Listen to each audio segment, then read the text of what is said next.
barrel drums being filled up with food. There's just so much fraud going on in this one city. Yeah. It's not even funny. Food stamps were created to help low-income American households put groceries on the table at home. The program cost American taxpayers over $100 billion in 2025 alone. But in cities like Lawrence, Massachusetts, a chunk of that money isn't feeding Americans at all.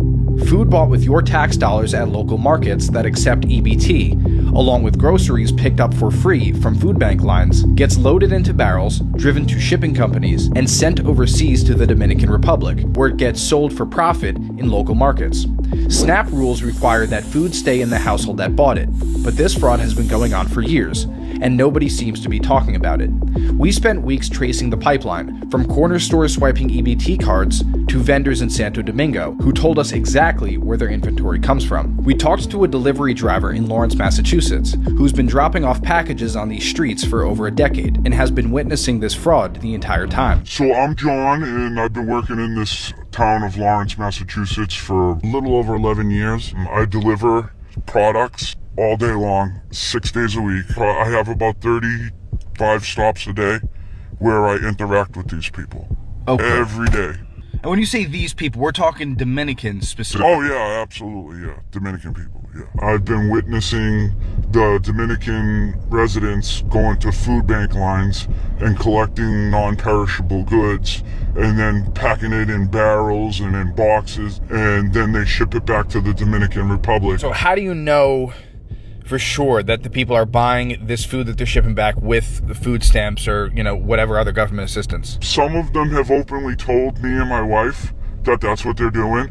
And then the other way is the math. The bag of rice that they buy here costs $30 for the 50-pound bag of rice, okay? That same bag of rice in the Dominican Republic costs $35. The only way you could justify that is if you got the rice for free.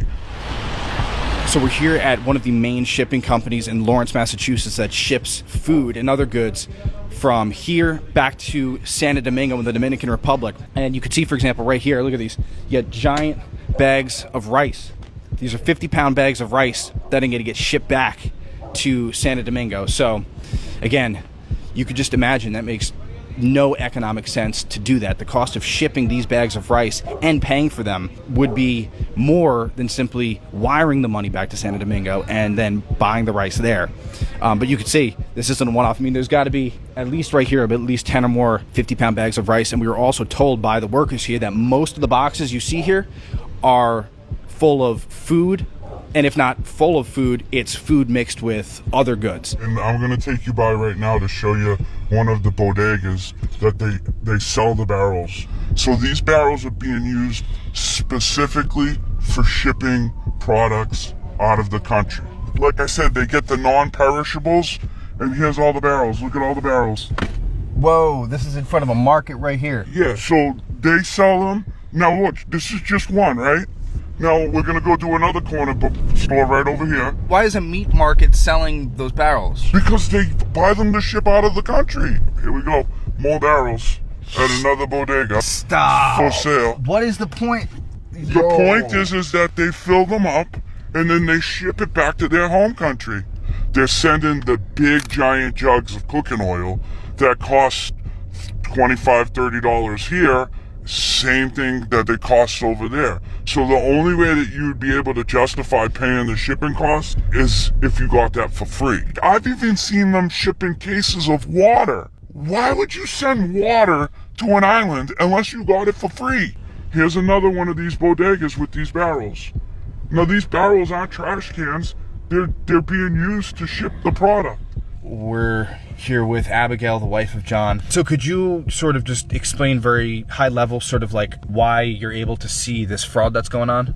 So I have to go into certain people's homes in order to assess them, take care of them. Many of them will have large boxes, large bins in their apartments full of the food that they give out at the pantries here. And when I ask them what it's for, they say they mail it back so it can either be given to their families there or be sold in the bodegas there. And they've told you Oh, yeah. this?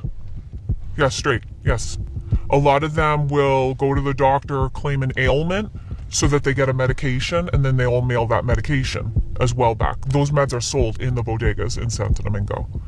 When you go to Santo Domingo, supposedly the two places they say if you're gonna come to the United States are Lawrence and New York City. They go to each food pantry line on a different day and they get all the non-perishables that they can and they ship them all back. One patient I went to in particular, I had asked her daughter, I said, why are you sending so much food back to Santo Domingo? And she goes, oh, my husband sells it in the bodega. Have any of these individuals that have said this to you, like, sort of even indicated that they know that it's the wrong thing to do?